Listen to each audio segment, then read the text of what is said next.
तुम्ही म्हणाल काय चाललंय, तर या निसर्गाच्या सानिध्यामध्ये आम्ही करतोय वाचन. हे मुलांना काय करतो आपण? वाचन करतोय आणि सकाळपासून करतोय.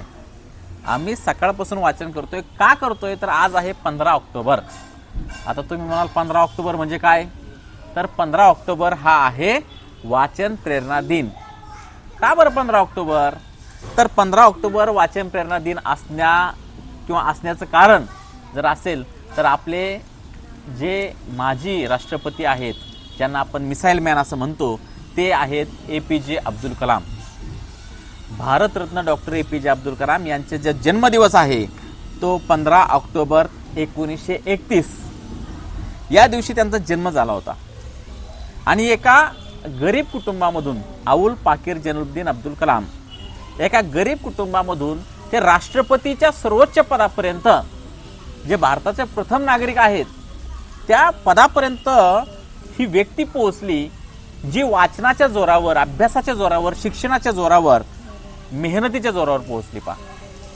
आपल्याला माहीतच असेल की स्वतः APJ अब्दुल कलाम यांनी DRDO मध्ये काम केलंय सायंटिस्ट म्हणून, आणि त्यांची महत्त्वाची भूमिका, आपण त्याला मिसाईल मॅन असं म्हणतो.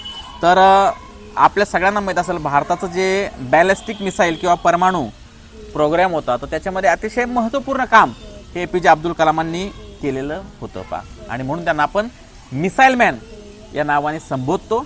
आणि आपलं भाग्य की आपल्याला या भारताचे राष्ट्रपती म्हणून 2002 ते 2007 हे भारताचे राष्ट्रपती म्हणून डॉक्टर APJ अब्दुल कलाम हे आपल्याला भेटलेले आहेत.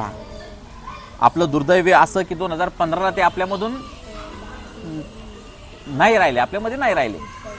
आणि भारतरत्न, पद्मभूषण, पद्मविभूषण जे सर्वोच्च पुरस्कार आहेत ते सगळे मिळालेली व्यक्ती म्हणजे डॉक्टर APJ अब्दुल कलाम.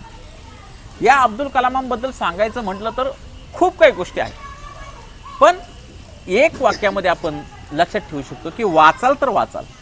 म्हणजे जर तुम्ही वाचन केलं तर तुम्ही जीवनामध्ये वाचणार आहात, टिकणार आहात, या स्पर्धा परीक्षेमध्ये टिकणार आहात. आणि म्हणून वाचन दिवस हा आपण सगळ्यांनी, फक्त शिक्षकाने शाळेमध्ये साजरा केला पाहिजे अशातला भाग नाहीये, तर तो तुमच्या घरामध्ये, मग घरी कोणाचा काहीही व्यवसाय असेल, कोणी डॉक्टर असेल, वकील असेल, इंजिनियर असेल, एखादा रिक्षा ड्रायव्हर असेल, टॅक्सी ड्रायव्हर असेल, एखादा कामगार असेल, कंपनीमध्ये जाणार असेल, कोणीही असू द्या, त्याने आपल्या मुलांमध्ये वाचनाची आवड लावणं हे खूप गरजेचं आहे. आणि म्हणून वाचन प्रेरणा दिन हे लोकांना प्रेरित करण्यासाठी, वाचनासाठी प्रेरित करण्यासाठी आपण नेहमी मेहनत घेतली पाहिजे. सो आज आपण या ठिकाणी आपल्या या शाळेच्या प्रेमायसेसमध्ये आपण या ठिकाणी आपला हा वाचन प्रेरणा दिन या ठिकाणी साजरा करत आहोत. सकाळपासून आम्ही या ठिकाणी बसलेलो आहोत, वाचन करत आहोत.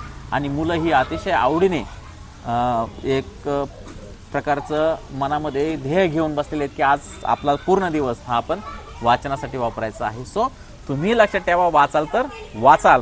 पुन्हा एकदा सांगतो की वाचन प्रेरणा दिन साजरा करा आणि आपल्याला वाचनाची आवड लावा, कारण भविष्यासाठी वाचन हे खूप महत्त्वाचं आहे.